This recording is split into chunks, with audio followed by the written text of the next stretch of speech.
Tonight on the News Hour. Nigerian Senate suspends Senator Natasha Akpoti-Uduaghan for 6 months over rules violation. That the Senate do suspend Senator Natasha Akpoti-Uduaghan for 6 months for a total violation of the Senate Standing Rules 2023 as amended. Air Force men vandalize Ikeja Disco office, cart away gadgets.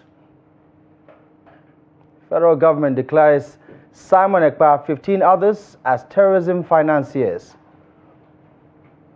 On the foreign scene, United Nations calls for accountability after attacks in Central African Republic.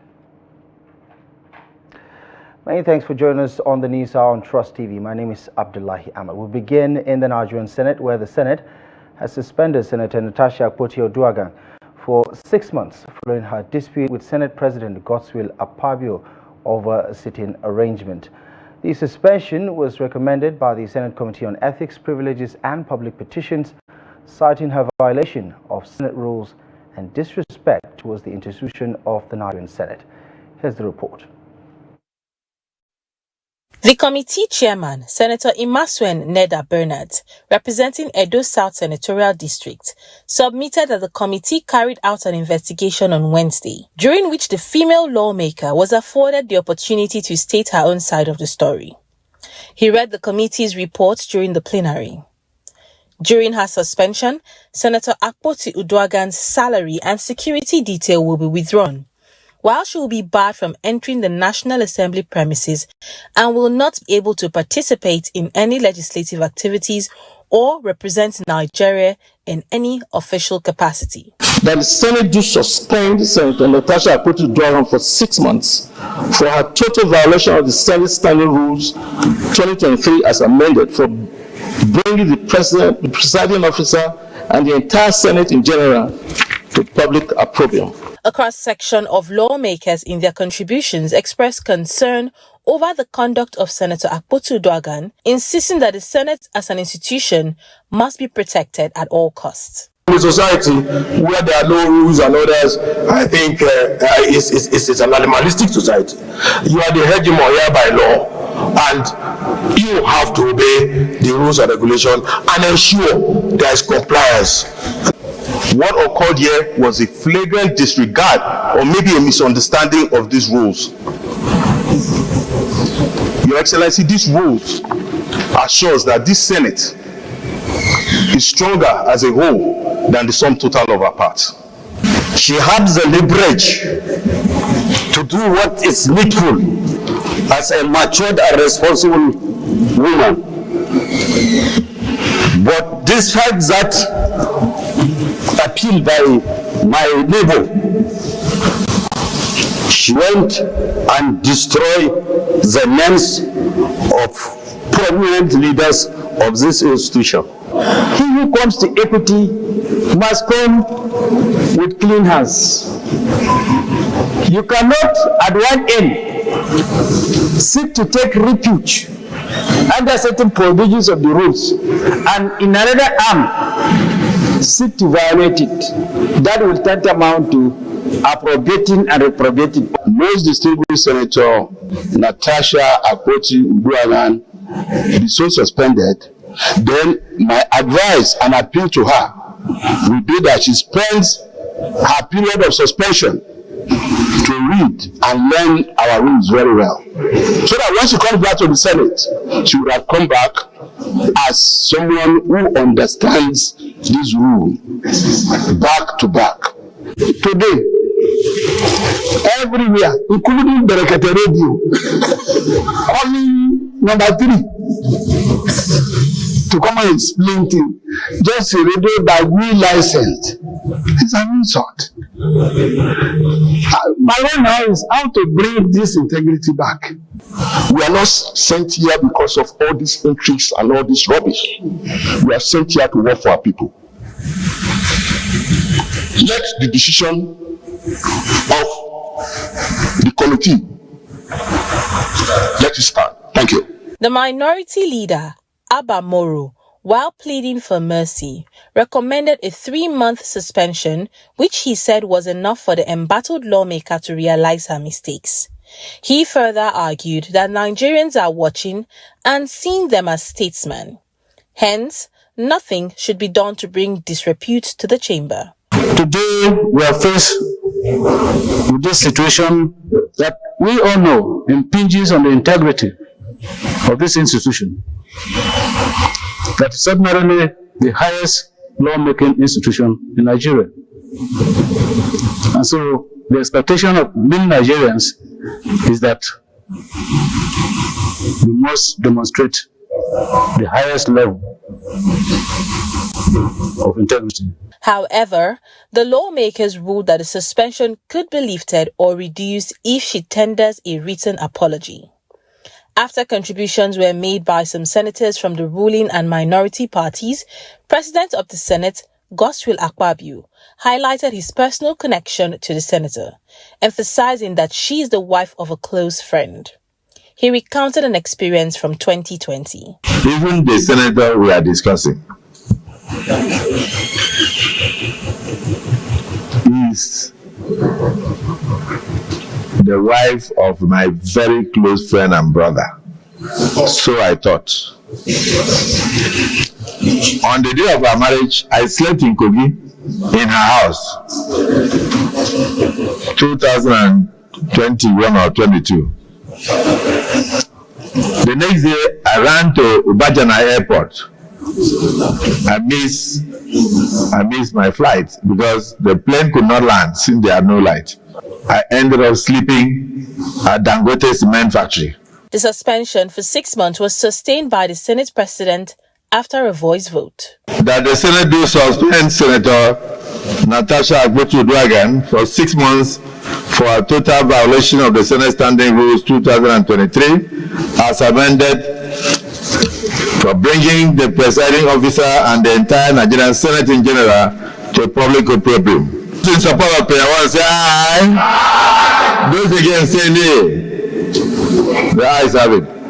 Despite the suspension, Senator Akpoti-Uduaghan has vowed to continue serving her constituents through other means. This injustice will not be sustained. The pursuit for justice.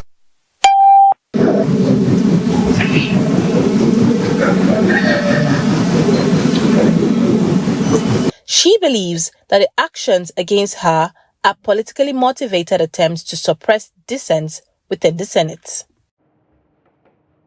Now, the suspension of Senator Natasha Akpoti-Uduaghan is the latest in a series of controversial expulsions that have rocked the Nigerian Senate. Over the years, several lawmakers have been sidelined over political clashes, corruption allegations, and defiance of leadership, raising concerns about due process and legislative integrity.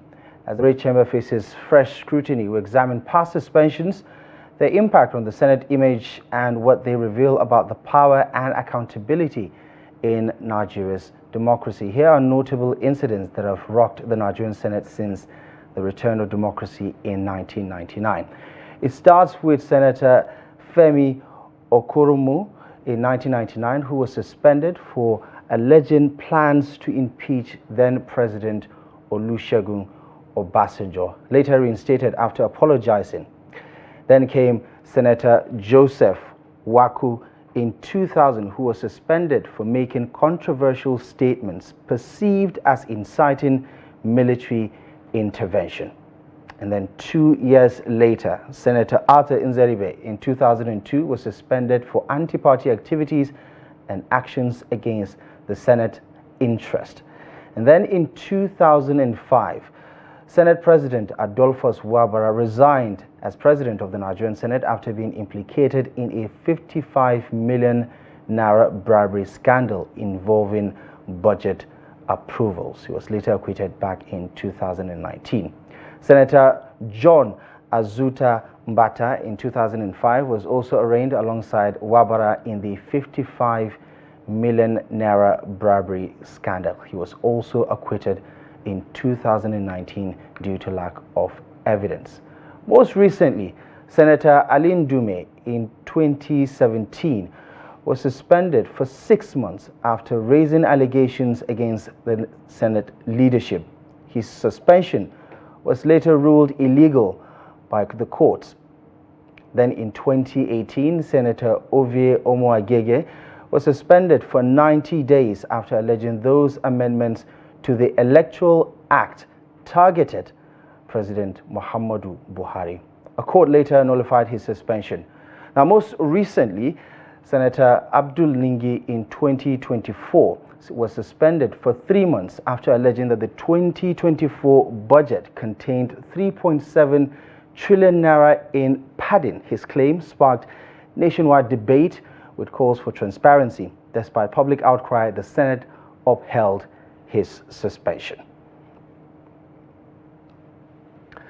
Now let's get some more insight on this development. Join us virtually is a legal practitioner, Kudus Alalafia. He is joining us via Zoom from his home in Abuja. We're actually having to speak with Barrister Alalafia via phone. Barrister, good evening to you and thank you so much for joining us. As you can imagine, this is a conversation that has captured the imagination of the country for the past 2 weeks. But legally speaking, what is your expert analysis of the rules here?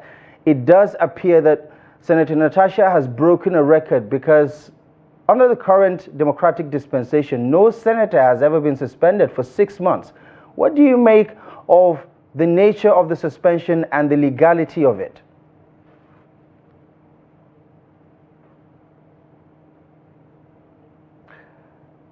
Do we have Barrister Alalafia on the phone? Yes, thank you very much. It's my pleasure to be on this program this evening. Thank you so much. Let's go straight to the question. The first one is the nature of the suspension, then the second one is the legality. If we look at the nature of suspension, or let me say the legal nature of suspension, of course, by the enabling enactments, as well as the standing orders of the National Assembly, whether Senate or House of Representatives. Of course, a member of the House or a member of the Senate can be suspended legitimately, validly, by either the Senate or the House of Representatives. However, such suspension must be one that must be done within the ambit of the law. It must be the one that whether the standing orders of the Senate in this regard, or even the legislative houses, powers and privileges act. It must be one that the law allows. Now, obviously, Senator Natasha is not the only federal lawmaker that has been suspended, whether legally or illegally in time past. But of course, our courts have had cause to come to the rescue. Of course, that brought to my mind the case of Dino Melaye versus Honorable Speaker, House of Representatives, 2010, a matter situation that had to go to the Federal High Court in Abuja, and Honorable Justice Bello, in suit number FHC CS 46/2010, had to declare that suspension as illegal, null and void, on the ground that the suspension was not made in line with the enabling laws, with the enabling standing orders of court, of the House. Now, coming into the issue of Senator Natasha, the truth is that takes me to the legality. The mere fact that it is the honorable, it is the Senate President that sat and even announced the suspension makes the entire process illegal, makes the entire process unconstitutional, unlawful, null and void from heaven to hell. Why? nemo judex in causa sua. You cannot be a judge in your own cause. Ordinarily, I was expecting. Can you hear me, please? Yes, I can hear you, Barrister. Please go ahead. Thank you very much. Ordinarily, I was expecting that in this regard, the Senate President will excuse himself, recuse, the way we say it in law, recuse himself and allow the Deputy Senate President to preside over. It is even an aberration that the Senate President was answering, was making a kind of response, a reply to the petition before, which Senator Natasha has submitted for consideration before the Ethics Committee of the Senate, while he was even sitting as the President of the Senate. You are the judge.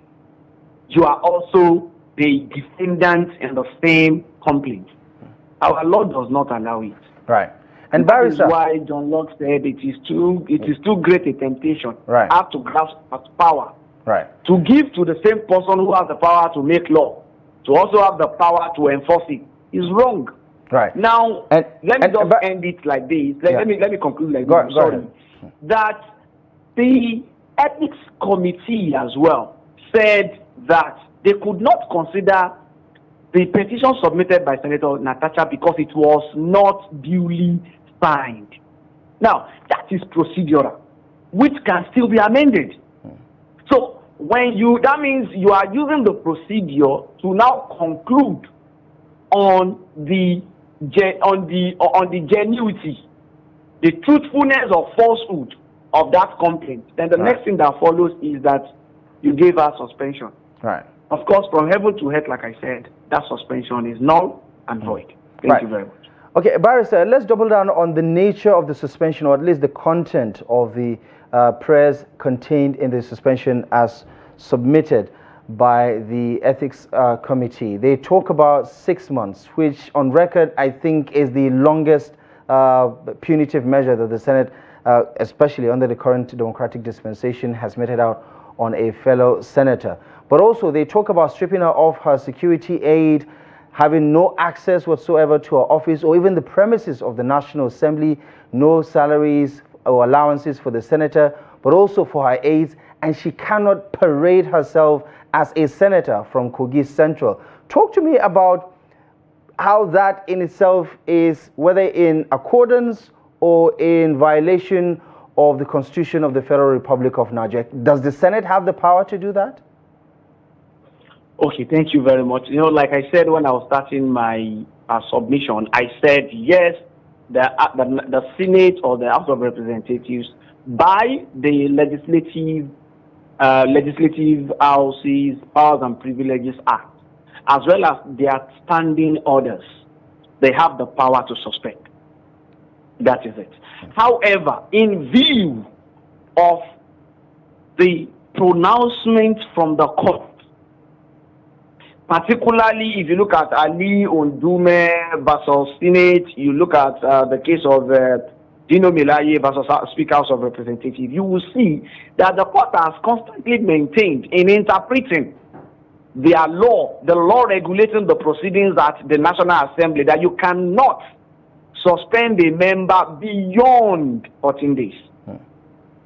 The law may have been amended, but that is the extant position of our court, which means that invariably what they are saying is that you cannot, by way of your own volition, decide to deny the representative or the representation of a particular district or constituency their legal representation in the House. If you look at various ones that we've had, particularly from the House of Representatives, we have issues whereby honorable members were suspended for 9 months, some for 6 months, some for even almost a year. And the court said, no, you cannot do that. Because you cannot, because of whatever that has happened at the floor of your house, deny the good people of a particular constituency or district their legal representation. So what the Senate has done is to deny the Kogi Central Senatorial District their representation for 6 months. And we are even saying that the proceedings which brought about that sanction is invalid, is null and void. It is more or less like coming together to just call Senator Natasha a dog so that they can deal with her. Right. That is the way it is. So the legal implication is that they have denied the Kogi Senatorial District, Kogi Central Senatorial, they denied them representation for 6 months. And it is my humble belief that Senator Natasha has a good of action in court. Right. And just of like course, others in time past. Yeah, and of course you've mentioned several of these cases. Dino v. The House of Representatives, Senator Ali Ndume versus the Nigerian Senate, Senator Ovio Agege and the Nigerian Senate.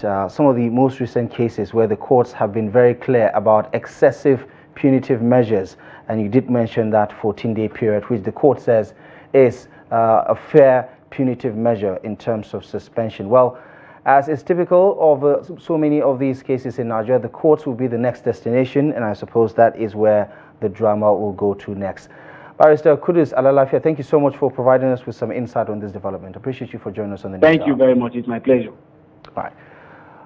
Moving on to other news stories, the House of Representatives has resolved to set up a special committee to investigate the use of takeoff grants, bailout funds, and other interventions allocated to ministries, departments, and agencies of government, and goes from 2015 to date.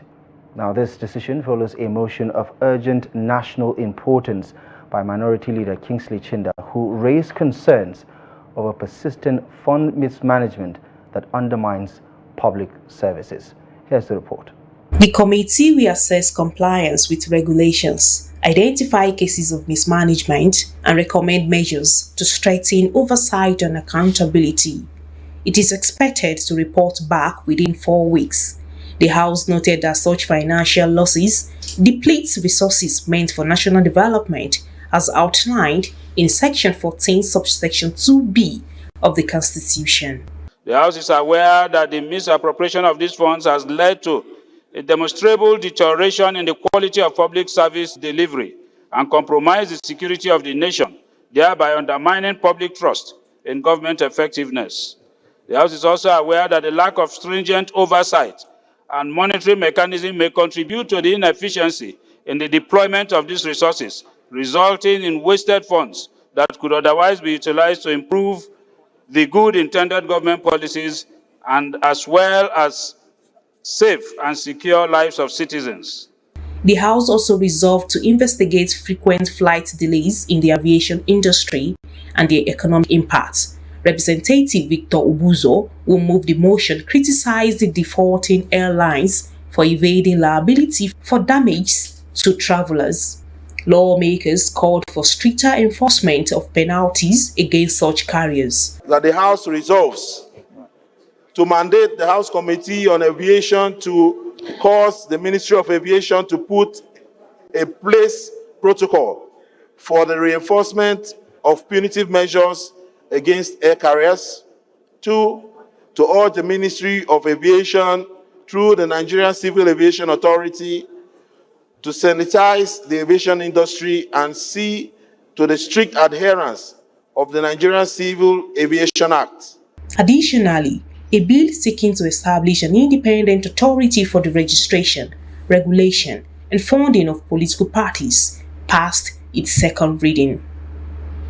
Co-sponsored by Speaker Tajudeen Abbas and Representative Marcus Onumbu, the bill aims to transfer political parties regulation from INEC to a separate body. In accordance with the provision of the bill, the registrar of political parties established under Clause 29 of this bill shall oversee the registration of political parties, merger of political parties, regulate the funding and the use of political parties' funds. Another bill seeking to establish the National Commission for the Commissioning of Oil and Gas Installation under the presidency also passed second reading. It was sponsored by Representative Abbas Tajudeen, Benjamin Okizi, Kalu, and Julius Ihobure, while Representative Francis Weaver presented a synopsis on behalf of the sponsors. As part of Nigeria's environmental diplomacy strategy, ensure autonomy in decision-making and protect national interests through sustainable resource management, environmental restoration, and international collaboration, and for related matters, HB 1968, to be read a second time. The bill aims to enhance environmental restoration, resources management, and international collaboration. In other news, some personnel of the Air Force Base in Ikeja, Lagos State on Thursday attacked workers at the Ikeja Electricity Distribution Company following the ongoing face-off over disconnection of power supply at the base. Reports say there was growing tension between the IKEDC and Sam Ethan Air Force Base in Ikeja over the duration of the power supply disconnection. The Sam Ethan Air Force Base in Ikeja has been without power supply for the past 2 weeks following its disconnection by the Ikeja Electric Company over an unpaid debt running into millions of naira. It was also reported that an agreement was reached for the Nigerian Air Force to pay IKEDC a monthly sum of 60 million naira to ensure a daily electricity supply of at least 10 to 12 hours to the base.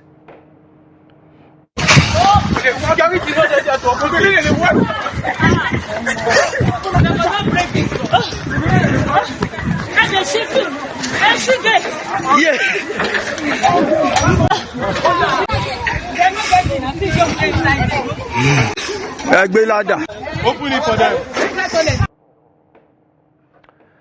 The federal government on Thursday designated a listed sum of individuals, including Simon Ekpa and entities on the Nigeria sanctions list following their involvement in terrorism financing. The individuals and entities were recommended for designation by the Nigeria Sanctions Committee during a meeting that was held in Abuja on Thursday. The outcome of the meeting, which was disclosed to journalists by the Nigeria Financial Intelligence Unit, stated that the development was in accordance with Section 54 of the Terrorism Prevention and Prohibition Act of 2022.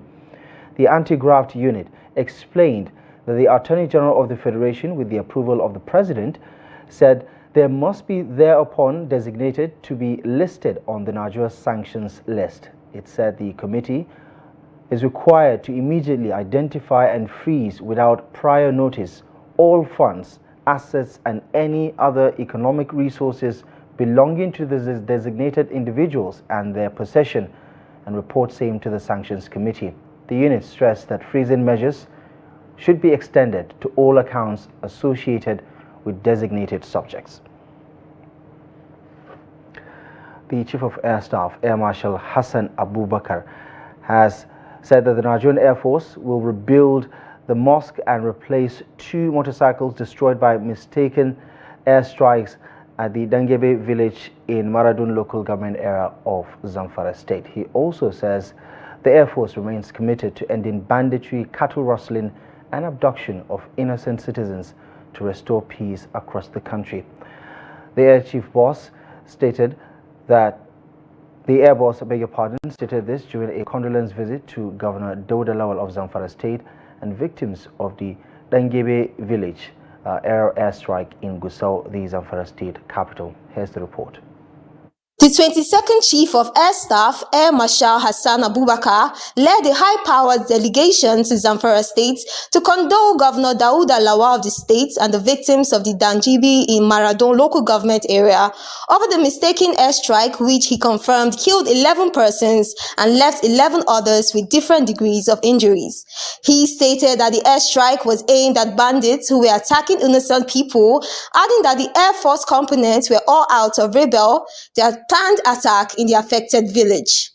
Air Marshal Abubakar, who regretted the airstrike, praised the governor of Zamfara State, Dauda Lawal, for implementing the 6-point SMART agenda to better the lives of the people. So our visit to you this morning, Your Excellency, is predicated on the foregoing, which is to commiserate with you, the victims, their families, and the good people of Zamfara State over the unfortunate incident of 11th January. As you are aware, Your Excellency, Nigerian Air Force remains committed to safeguarding the lives and property of all Nigerians. Our operations are always conducted with the utmost care and precision. Governor Dauda Lawal of Zamfara State described the condolence visit of the Nigerian Air Force team as encouraging and applauded the efforts of the NAV operatives for promptly responding to distress calls, saying it is contributing to the return of peace to Zamfara. We are also grateful for your efforts towards seeing this, or the families of these victims, and all the things you mentioned that you are going to do for the family. We thank you very much for this. It shows leadership on your part. It shows concern. And that will also go a long way in dousing any tension these people are having and any impression about the Air Force. Governor Dauda Lawal presented to the Chief Air Staff Air Marshal Hassan Abubakar a certificate of occupancy for a land which the Zamfara state government has donated to the Nigerian Air Force to boost their morale in fighting banditry and other sundry crimes in the state. In other news, family members of abducted retired Army Brigadier General Maharazu Ziga say 29 days have passed since bandits invaded Ziga town in Bakori local government area of Katsina State and abducted the general and some other persons. Ziga, a former Director General of the National Youth Service Corps, was abducted alongside 9 other residents. The kidnappers had contacted the family of the abducted general to demand a ransom of 250 million naira. A source close to the family says negotiations are still on with the view of rescuing the retired Army General. Another source, also close to the family, expressed fear about speaking with the media, saying that the kind of misinformation making the rounds regarding the General's abduction has made it difficult for the family to get appropriate information. He, however, corroborated the other source by saying that negotiations are still on to secure the release of the Army General. The Federal High Court sitting in Lagos has ordered the final forfeiture of another $1.4 million linked to former CBN Governor Godwin Emefiele. Justice Olayinka Faji, in his ruling on Thursday, agrees with the Economic and Financial Crimes Commission that the sum was proceeds of unlawful activities and must be forfeited to the federal government. Though its counsel, Bilkisu Bahari Bala, the EFC, through its counsel rather, had told the court that the sum of $1.4 million was found in the account of Donatone Limited at Titus Trust Bank, adding that investigations confirmed that the money was linked to the fraudulent activities of the defendants.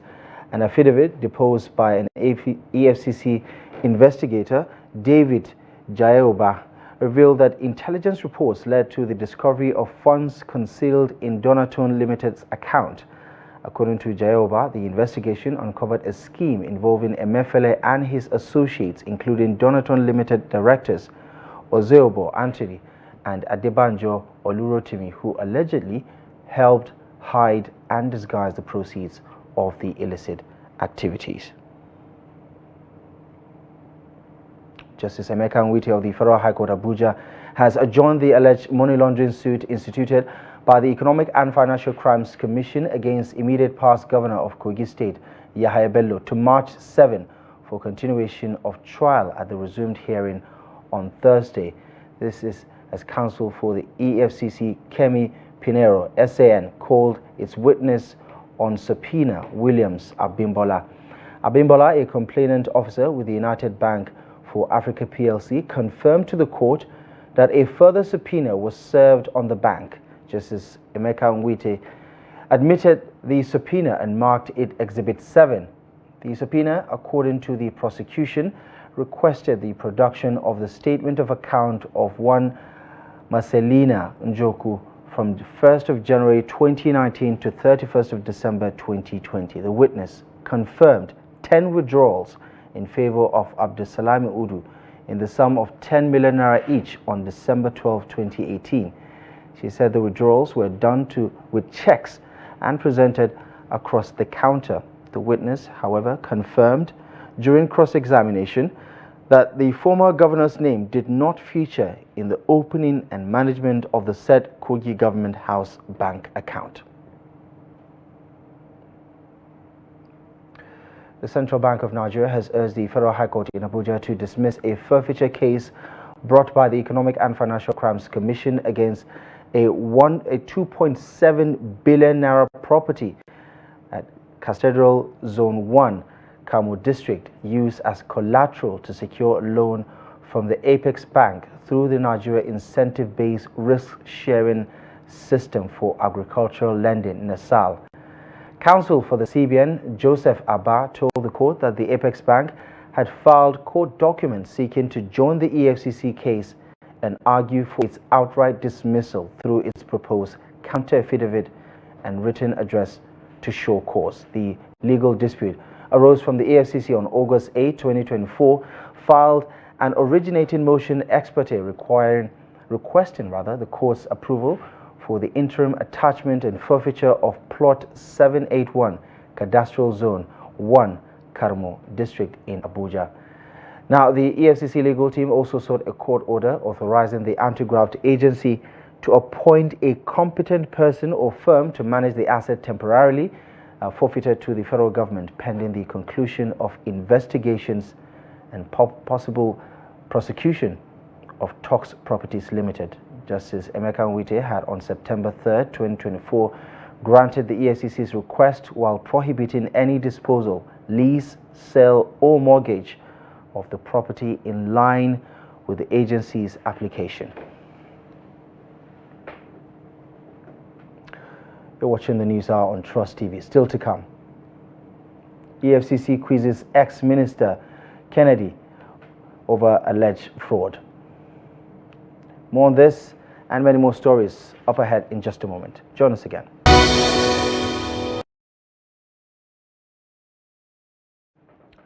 Welcome back to the news. Let's take a second look at our top stories. The Nigerian Senate has suspended Senator Natasha Akpoti-Uduaghan for 6 months. Air Force men vandalized Ikeja Disco office, allegedly cart away gadgets. Operatives of the Economic and Financial Crimes Commission on Thursday quizzed the immediate past Minister for Women Affairs, Uju Kennedy, for her alleged roles in the misappropriation, violation of procurement process and diversion of public funds to the tune of 138.4 million naira in the course of disbursing the 2023 budgeted funds for the ministry. According to sources, the ex-minister arrived at the Commission's headquarters around 11 a.m. on Thursday and faced interrogators on her alleged involvement in the fraud.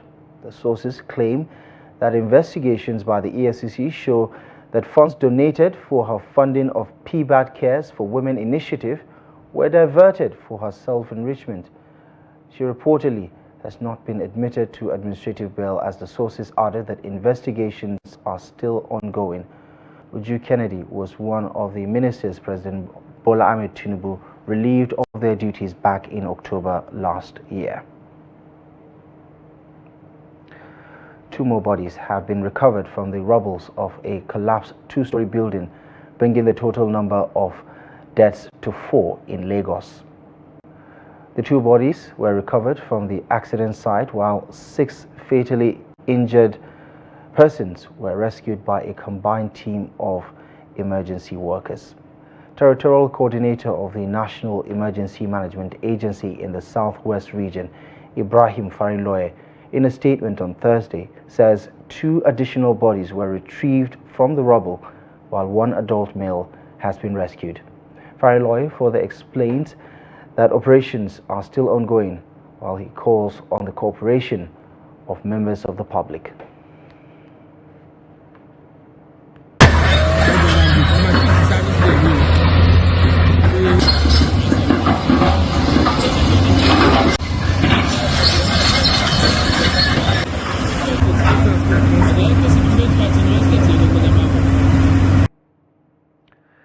The Apex leader of Arewa community in Lagos, Ahmed Kabiru, has dismissed as misleading reports that the Arewa community in Lagos is being victimized by the state government through the eviction of their leader at the Lagos abattoir.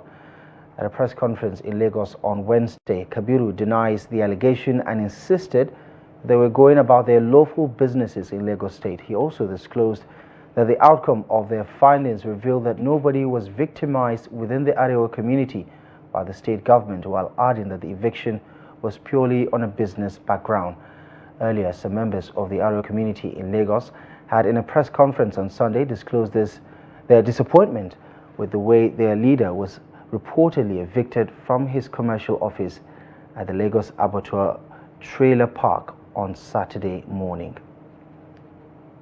We notice with dismay several misleading information released by one Saadu Gulma and his co-travelers, which through a press conference on Sunday the 2nd of March 2025, during which they tried to portray a purely governmental trade decision as a victimization of the Arewa people. This is not true.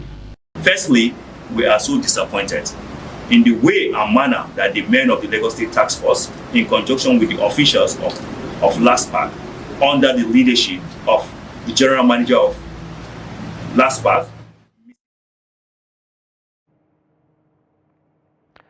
Staying in the southwest, Governor Seyi Makinde of Oyo State has presented the staff and instrument of office to Oba Samuel Adebayo Adegbola as the new Elorua of Erua town. This follows the crisis that had rocked Erua and an agrarian community for 6 years and left a vacuum in the traditional leadership stool of the ancient town. Speaking during the presentation ceremony at the Executive Council chamber in Ibadan, Governor Makinde charged the new king to oversee the affairs in his domain in conformity with the rule of law and with the development of his community at heart.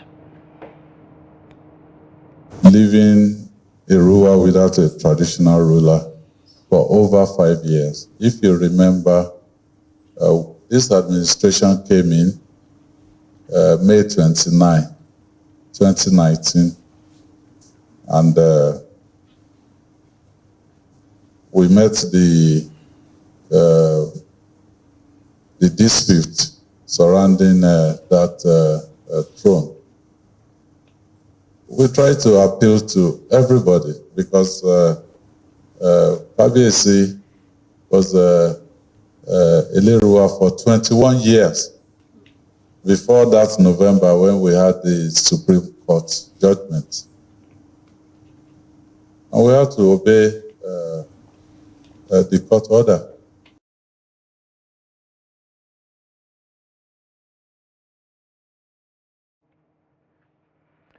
The Kano State government has directed all private and voluntary schools in the state to strictly adhere to the 2024-2025 school calendar issued by the Ministry of Education. The Director of Special Duties, Ministry of Education, Mustafa Yaya, made this known in a statement released on Thursday.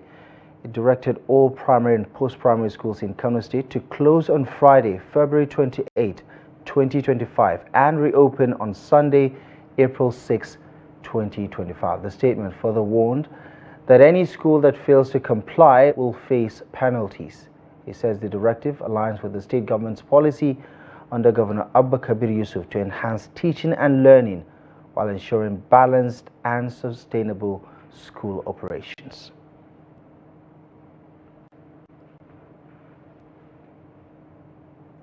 Nigeria and China are reinforcing their collaboration to combat the growing threat of fake news and misinformation while enhancing information sharing for the mutual benefit of their citizens.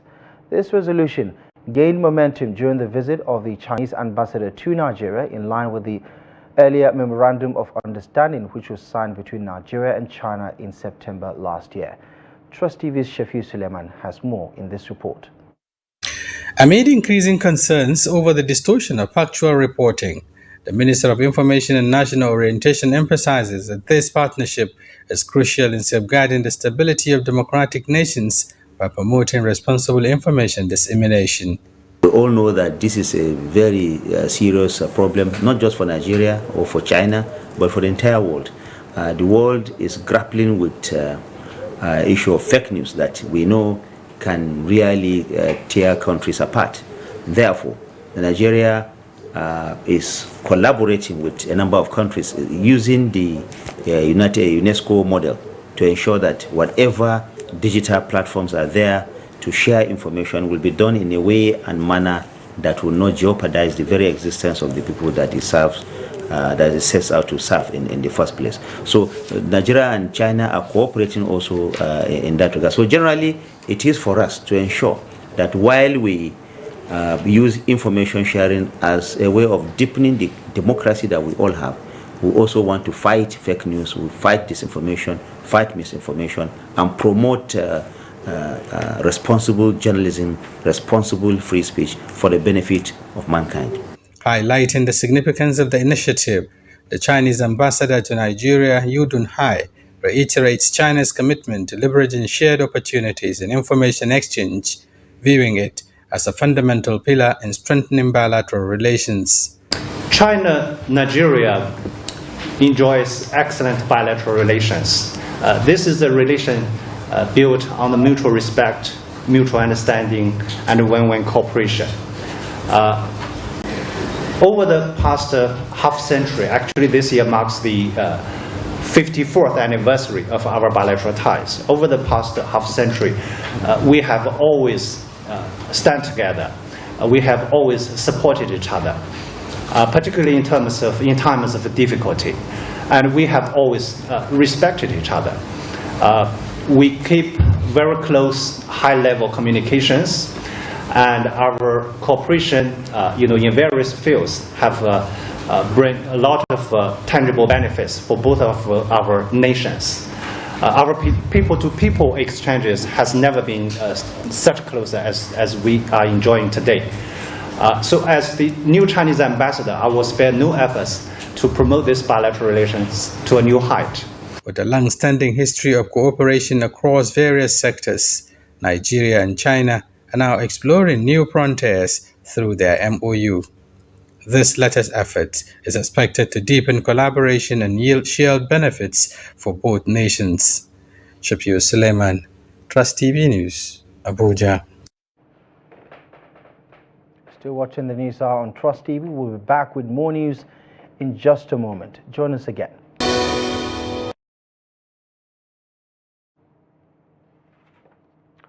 Welcome back. Now let's bring you up to speed with the latest in business. The Naira on Thursday fell sharply against the dollar by 3.5% in the parallel market. Data collected from the street traders and online data collating platforms shows that the Naira depreciated by 55 Naira to the dollar, as was quoted at 1,580 Naira compared to the 1,525 Naira in exchange market on Wednesday. The Naira had appreciated to as high as 1,485 Naira to the dollar last month in the black market. The president of the Association of Bureau de Change Operators in Nigeria, Aminu Gwadabe, says the BDCs are constrained on availability, unfavorable offer rates, limited participating banks, lower margins, and business uncertainties. According to him, the combination of all the above factors creates an atmosphere of loss of confidence in the framework for supply, triggering of currency substitution, and an awakening of speculative activities, and leading to the unfortunate current Naira regression from strength to weakness. The European Central Bank cut interest rate as expected on Thursday and kept the door ajar to more, even as a looming trade war with the United States and plans to boost military spending drive Europe's biggest economic policy upheaval in decades. Easing for the sixth time since June, the ECB lowered its deposit rate to 2.5% in a nod to slowing inflation and faltering growth, and said that rates were still restricting growth, even if less so than in the past. The wording suggests that more rate cuts may be coming, as the central bank has long declared that restriction is no longer necessary once inflation at 2.4% last month is safely heading back to its 2% target this year. The nuanced language means a further rate cut in April is not a given, with policy hawks already arguing for caution. ECB President Christine Lagarde said this latest cut was widely backed, with only Austrian Central Bank Chief Robert abstaining in the meeting. Lagarde said the ECB would not pre-commit to further moves.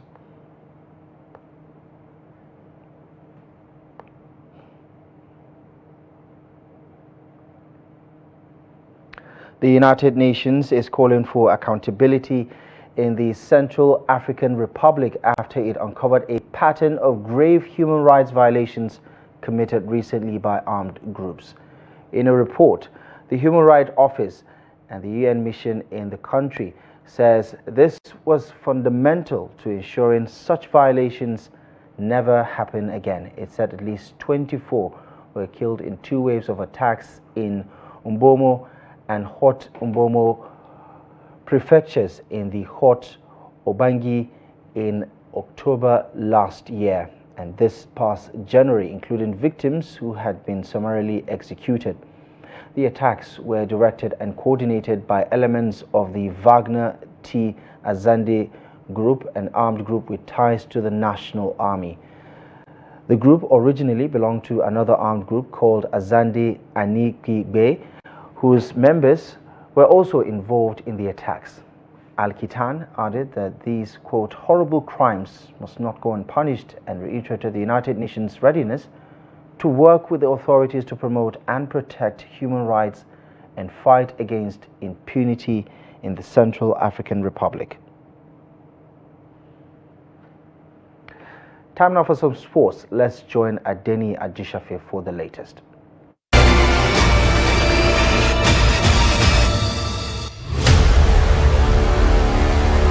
The Nigerian Women Football League NWFL Premiership has entered its mid-season break, with the second stanza of 2024-2025 season set to resume on 19 March 2025.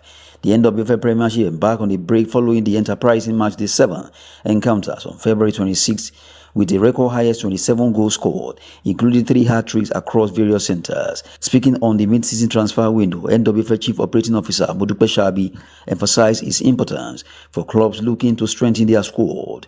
Shabi said the transfer windows allow clubs to reinforce their teams and address key areas before the second stanza begins, expecting clubs to make strategic moves that will enhance the competition in the league. Raymond Stars Ladies League Group A with 19 points, closely followed by title holders Edo Queens with 17 points, while Abia Angels and Nasarawa Amazons are also in contention. Rivers Angels League Group B tied with Bayelsa Queens on 17 points, with Delta Queens, Nigeria Tels and FC Robo Queens trailing behind. The transfer window is open until 11th March 2025, giving clubs to finalize their signings as the mid-season break officially ends 18th March, with the second stanza kicking off next day. At the end of the season, the top 3 teams will qualify for the NWFL Premiership Super 6 Championship, where they will battle for the league title. And still in football, Nigeria's under-17 girls Flamingos have arrived in Pretoria, South Africa, for their 2025 FIFA Under-17 Women's World Cup second-round fourth-leg qualifier against their South African counterparts, Botswana. The game will kick off at 3 p.m. South African time, 2 p.m. Nigeria, on Saturday, 8th March, at the Lucas Moripe Stadium in Pretoria, South Africa administrative capital. On arrival at the Tambo International Airport in the early hours of Thursday, the team met with 4-time African Player of the Year, top scorer of the African Cup of Nations, and President of Cameroon Football Federation Samuel Eto'o. While 2022 FIFA World Cup bronze medalist Nigeria drew by to the second round, Botswana crushed their counterpart from Gabon 21-2 on aggregate. That's Sport News. I'm Adeni Ajishafe.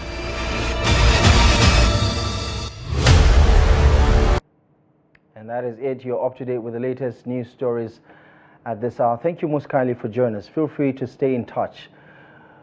Like us across our social media platforms and pay us a visit at trusttv.com to find the latest news, programs, and documentaries.